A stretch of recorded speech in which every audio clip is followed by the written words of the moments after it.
ओ सेठ, अपने बच्चों का पेट पालने के लिए इस हद तक नहीं जा सकती। गरीब गोपाल गांव की बंजर जमीन छोड़ परिवार सहित रोजी रोटी की तलाश में शहर की ओर आ जाता है, पत्नी गोपी और 3 मासूम बच्चों के साथ। वह मुंबई जैसे बड़े शहर में चला आता है, जहां उसे अपने सपनों को साकार करना है। सदियों से चली आ रही जमींदार की गुलामी की जंजीरों से वह खुद और अपने परिवार को आज़ाद कर लेना चाहता है। मुंबई जैसे शहर के बारे में बहुत कुछ सुन रखा है, अच्छा भी और बुरा भी, लेकिन उसे अपने भगवान और भाग्य पर बहुत भरोसा है, जिसके सहारे वह गांव छोड़ शहर चला आया है। यहाँ उसकी एक बहुत पुरानी जान पहचान थी, जिसके कारण उसे एक जगह मजदूरी का काम मिल गया। वह बहुत खुश है, परंतु इतने बड़े शहर में अकेले कमाने वाले का गुजारा बहुत मुश्किल से होता है। इसलिए उसके मित्र की सलाह पर ही गोपी को भी ठेकेदार मजदूरी का काम दे देता है। बच्चों के स्कूल में भी अभी वक्त लगेगा, इसलिए पास की कूलर बनाने वाली फैक्ट्री में उन तीनों बच्चों को उम्र के हिसाब से काम में रख लिया जाता है। लगभग 1 महीने बीतने को आया। गोपाल और उसके परिवार ठेकेदार के काम करके खुश था। फिर एक दिन भोला गोपाल को बुखार ने घेर लिया। उसका पूरा बदन कांप रहा था। वह काम करने की स्थिति में नहीं था कि काम कर पाए। ठेकेदार ने 1 दिन की छुट्टी दी थी, लेकिन 1 दिन में भला क्या होने वाला था। अगले दिन गोपाल ने उठने की लाख कोशिश की, मगर उठ नहीं पाया।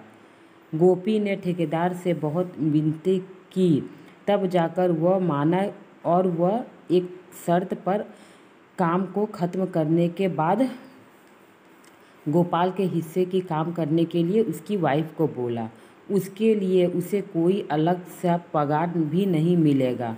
मजबूर गोपी को हामी भरनी पड़ी।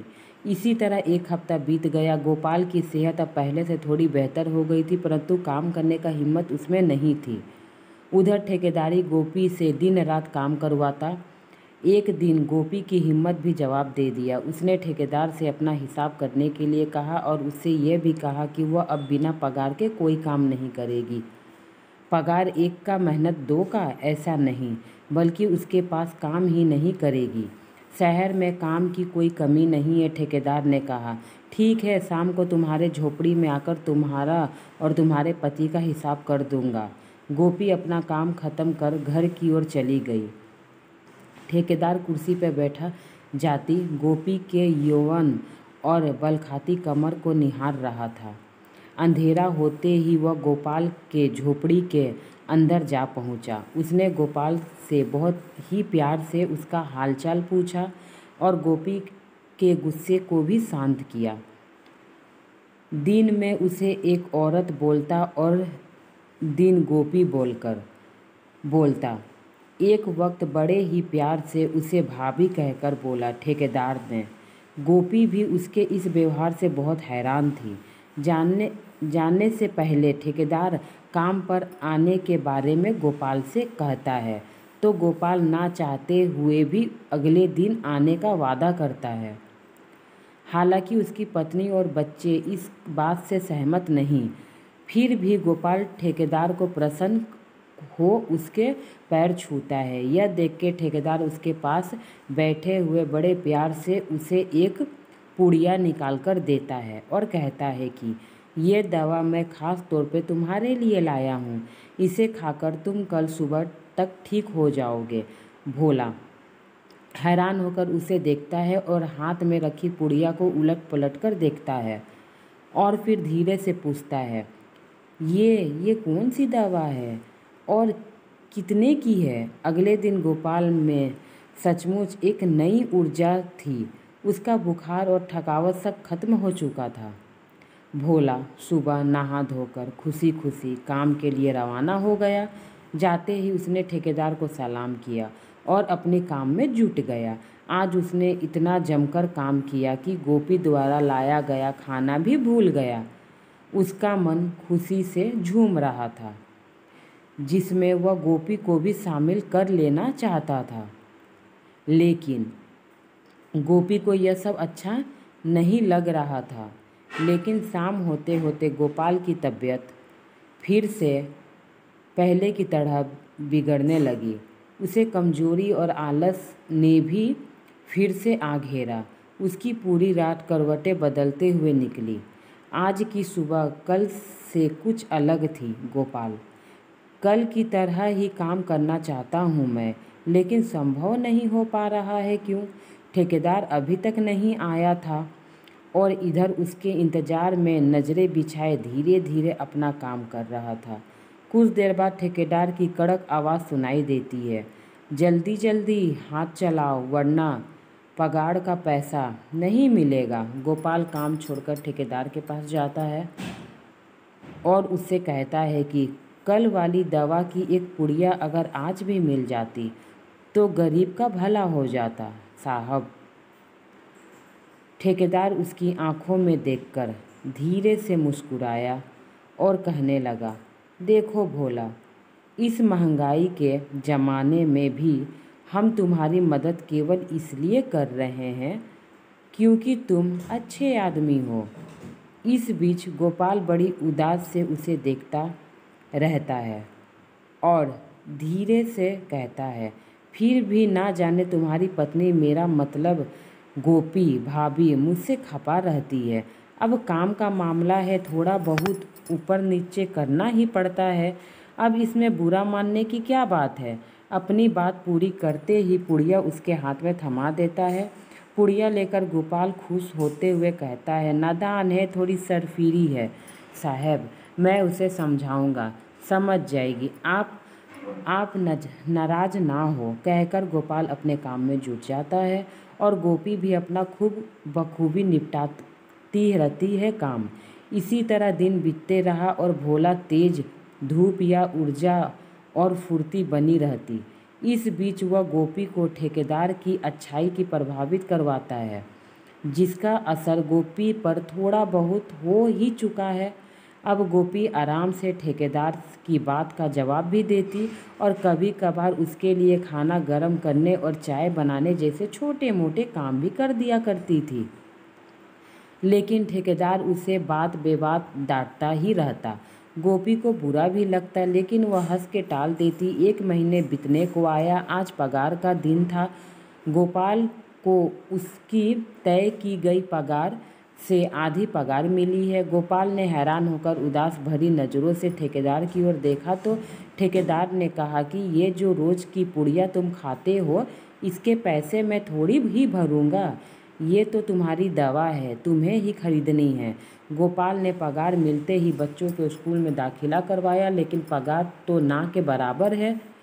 गोपी की पगार से तो मात्र घर का खर्चा ही चलता है। अपने आप से बात करते हुए, नहीं नहीं, मैं ठेकेदार को अवश्य बात करूंगा, वह अच्छा आदमी है, मेरी बात को ज़रूर समझेगा। यह सोचकर ठेकेदार के पास जाता है। ठेकेदार उसकी समस्या को सुनकर भी अनसुना करते हैं या कहते हैं कि क्या करेगा, बच्चों को पढ़ाकर कोई नौकरी तो मिलने वाली नहीं। काम का तो अंत अपने ये दोनों अपने हाथों से कमानी ही है। जिस तरह तुम जी रहे हो वह भी तो जी लेंगे मजदूरी करके, इसलिए ज़्यादा फिक्र करने की ज़रूरत नहीं है। लेकिन गोपाल अपने बच्चों को कसम देकर कहता है कि आपके द्वारा दिया गया एक एक पैसा चुकता कर दूंगा, बस मेरे बेटे का एडमिशन स्कूल में करा दीजिए। ठेकेदार उसकी बात सुनकर कुछ सोच में पड़ जाता है और जल्द ही कुछ कहता और बोलता। अगले दिन ठेकेदार गोपाल को अपने पास बुलाता है और कहता है, मैं रुपए देने के लिए उधार तैयार हूँ, लेकिन सोच रहा हूँ कि वापस चुकाने में तुम्हें बहुत मेहनत करनी पड़ेगी।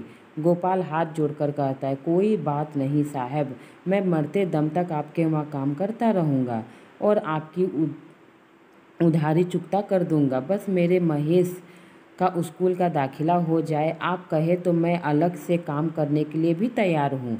गोपाल ने लगभग हाथ जोड़ते हुए कहा, नहीं रे गोपाल, तुम कितना काम करोगे? हाँ, एक काम हो सकता है। तुम गोपी को कह शाम को मेरे घर पे खाना बनाने तथा कुछ अन्य छोटे मोटे बड़े काम कर दिया करेगी। बदले में तुम लोगों को मदद कर दिया करूँगा और दवाई तो तुम ले ही रहे हो। ठीक है। भोला की तरफ चल दिया और वहाँ पहुँचकर सारी बात गोपी को बताया। पहले तो गोपी ने मना किया, लेकिन महेश का बारे में सोचकर उसने यह काम स्वीकार कर लिया।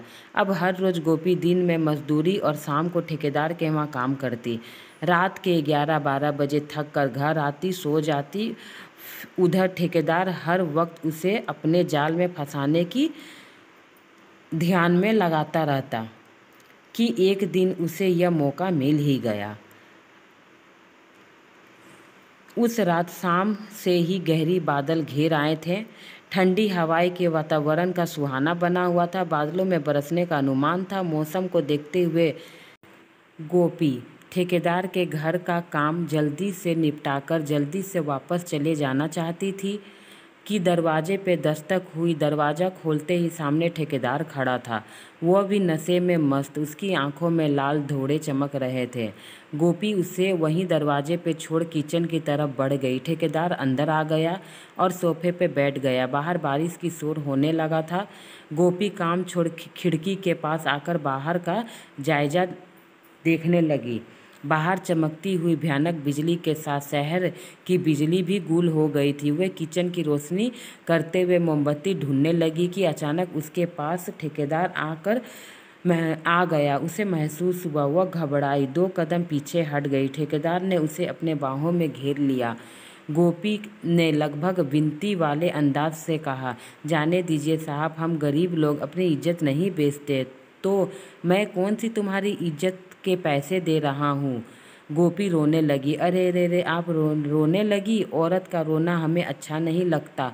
लो, हमने तुम्हें छोड़ दिया। चलिए अब 2 कप चाय बनाइए, एक हमारे लिए और एक अपने लिए। उसके छोड़ देने पे गोपी ने राहत की सांस ली और उसके लिए चाय बनाने लगी। चाय 2 कप बनाया। यह मत कहना कि आप नहीं पीते। इतने मूसलाधार बारिश में कौन ऐसा शख्स होगा जो चाय अच्छी नहीं लगेगी। अगर ऐसा कोई हमदम मिल जाए तो बात बन जाए। इतना कहकर वह अपने रूम में बैठकर चाय का इंतज़ार करने लगा। कुछ देर बाद गोपी चाय बनाकर ले गई। अरे, इसके साथ बिस्कुट भी ले आती तो अच्छा होता।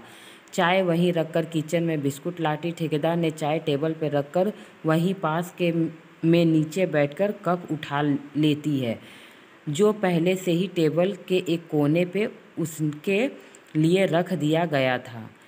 चाय की चुस्कियाँ लेते हुए उसे सिर्फ इतना याद था कि बाहर मूसलाधार बारिश हो रही है और खिड़की से अंदर आती हवा ने ठंडे झोंके आ रहे थे। फिर उसके बाद क्या हुआ उसे कुछ भी याद नहीं। सुबह जब उसकी आंखें खुली तो दिन का उजाला उसे खिड़की के अंदर आ रहा था और वह अपने अस्त व्यस्त कपड़ों के साथ वहीं फर्श पे पड़ी थी। उसके द्वारा पी गई चाय अपना कमाल दिखा चुका था। दूसरा कप टेबल पे वैसे ही भरा पड़ा था। उसने उठना चाहा, लेकिन अंग अंग दुख रहा था। बड़ी मुश्किल से उठ के उसने खुद को संभाला, कपड़े ठीक किए और कमरे से बाहर निकल बेतहाशा अपने झोपड़ी की तरफ भाग खड़ी हुई। झोपड़ी में अभी सब सो रहे थे। वह सीधा पीछे लगे नल की तरफ गई और उसके नीचे बैठकर रोने लगी। कुछ देर रोने के बाद वह झोपड़ी में आई, कपड़े बदली और बच्चों के लिए भोजन की व्यवस्था करने लगी। गोपाल भी नींद से जागकर काम पर जाने के लिए तैयार होने लगा। गोपाल तैयार हो गया, लेकिन गोपी ज्यों से त्यों बैठी रही। गोपाल के पूछने पर उसने काम पर ना जाने का कहकर इनकार कर दिया। उसकी तबीयत ठीक नहीं है। आज गोपी काम पर क्यों नहीं आई? ठेकेदार ने पूछा। ठेकेदार ने अपनी भारी भरकम आवाज़ गोपाल से पूछा। हाँ साहब, उसकी तबीयत कुछ ठीक नहीं थी, आराम करना चाहती थी।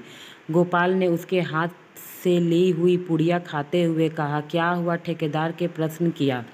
मालूम नहीं साहब, ज़्यादा बात नहीं की, कहकर गोपाल अपने काम में जुट गया। गोपी को पूरा दिन लेटे लेटे ही बीत गया। शाम के समय उसका भी एक साथी मजदूर उसके झोपड़ी पे आया और यह बता गया कि ठेकेदार ने तुम बेटे का एडमिशन करवा दिया है, स्कूल की पुस्तकों सहित अन्य सामान भी उपलब्ध करा दिया है। यह कहकर वह व्यक्ति चला गया। शाम के समय जब गोपाल घर पर आया तो उसने भी यही बात दोहराई। वह बेहद खुश लग रहा था। उसने बताया कि ठेकेदार ने बताया कि इन सब पे 25,000 रुपये खर्च आया है, जिसे हम दोनों दिन रात मेहनत करके चुकता कर देंगे। कुछ सोचते हुए, बस एक बार हमारा बेटा पढ़ लिख जाए, फिर जीवन आराम से कट जाएगा। गोपी ने कोई प्रतिक्रिया जाहिर नहीं की। उसका मन बेहद उदास था। वह गोपाल के कंधे में लगकर जी भर के रोना चाहती थी, परंतु वह ऐसा नहीं कर सकी। अगले दिन गोपी फिर से काम पर नहीं गई। वह ठेकेदार के पास काम करना नहीं चाहती थी। जब ये बात उसने गोपाल से कही तो वह कुछ सकबका गया और उसने यही बात ठेकेदार को जाकर कह दिया। ना जाने उसे क्या हो गया है साहब, वह कभी ऐसे नहीं थी। दिन रात बिना रुके बिना थके काम करने वाली है। तबीयत ठीक नहीं होगी, कुछ दवाई वगैरह खाई क्या? ठेकेदार ने संवेदन जताई। नहीं साहब, अभी तो नहीं, गोपाल ने निसारा से सर हिला दिया। तो ऐसा कर भोला, आज तू दवाई की एक और पुड़िया ले जाना और गोपी को दे देना। ठेकेदार ने उसे गौर से देखते हुए कहा। ठीक है साहब, परंतु उसे दवाई खिलाना आसान नहीं है। अरे गोपाल, तू भी सचमुच का ही भोला है। ऐसा खाने को मत देना, उसके चाय या खाने मतलब कि उसे ठीक से मिलाकर देना। बात गोपाल को कुछ समझ आ रही थी। गोपाल ने घर जाकर वैसे ही किया। थोड़ी देर तक गोपी में असर दिखाई नहीं दिया, फिर अगले दिन उसकी तबीयत ठीक हो गई। दोनों काम पर जाने लगे। अब गोपी भी गोपाल की तरह ठेकेदार के बस में आ चुकी थी। सब समझते हुए भी वह अनजान थी। मन में वो ठेकेदार के साथ काम नहीं करना चाहती थी। उन्हें ठेकेदार द्वारा दी गई दवा के पैसे काट के ऊपर पगार मिलते थे। शारीरिक शोषण अलग से झेलना पड़ता था। गोपी को ठेकेदार जब भी चाहे वो अपने घर में बुला लेता। ज़रूरत पड़ने पे मासूम बच्चों को भी उसकी क्षमता अनुसार काम लिया जाता। गोपाल और उसके परिवार ठेकेदार का गुलाम बनकर रह गया था। ठेकेदार ने ड्रग्स के जरिए उन सब को अपने काबू में कर लिया था। एक वह ही नहीं, और भी ऐसे बहुत से लोग ठेकेदार के नीचे काम कर रहे थे, जिन्हें वह ना तो पगार बराबर देता और ना ही कुछ पुड़िया, जो एक अच्छे बड़े इंसान को उसका गुलाम बना देता है।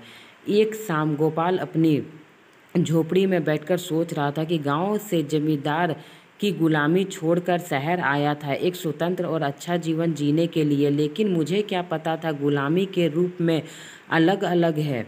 आज वह बिन पैसे भी ठेकेदार की चारकी करने को तैयार है। आज विजयदशमी के दिन वह अपने बच्चों को नए कपड़े और खिलौने लेकर नहीं दे पाया। बाहर पटाखे के फूटने की आवाज़ आ रही थी। उसका छोटा बेटा भागता हुआ अंदर आता है और कहता है, माँ बाबा चलो ना बाहर देखो, रावण जल रहा है।